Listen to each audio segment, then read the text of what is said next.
Let's talk about dating and bariatric surgery from somebody who was single before her surgery and got married after her surgery to someone who didn't know the old version of her. And I met my husband on Tinder.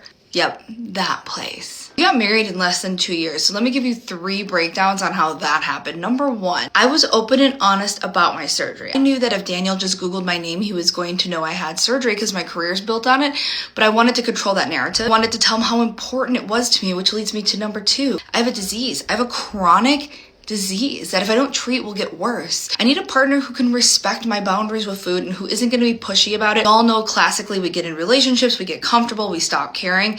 That couldn't be me. And yes, Daniel and I probably would have never met in another world because I didn't have the same goals Daniel does, and that's what drew him to me today, because that leads me to number 3, is I knew what I wanted. The surgery changed the way I thought about myself, the way I dated, because I had dated a lot of poor quality sort of human beings. Because to be honest with you, I didn't think I deserved anything better. And that has no reflection of my weight, but I just didn't ever feel comfortable in my skin. I would date the most awfulest guys just so I wasn't alone. I felt valued and loved by people who were giant bags of dicks. I told Daniel right off the bat, I'm being serious. I want to be a married person.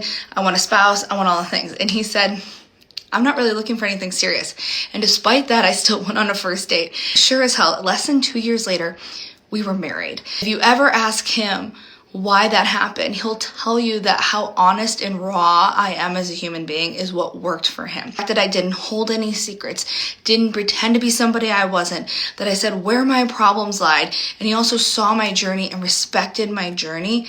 That's how we ended up realizing we were absolutely meant for each other. So don't deny who you are when you start dating. Don't lie about it, because you're going to have to, at a certain point, probably share this piece of your life. Don't be embarrassed about it. You did one of the bravest things in the world, which is choose to have surgery to better your life and to give you more mobility. And I think that people like us are such great personalities and have so much fun because we know what it's like to spend most of our life on the couch, to think about wanting to do things, knowing that we couldn't travel if we wanted to travel, or we were embarrassed to travel. We couldn't participate in the hikes. We weren't in great mobility or great shape. We ate in secret, all those things. We are like kids on Christmas morning every day, saying yes to new adventures. And who wouldn't want a partner that was living that kind of life?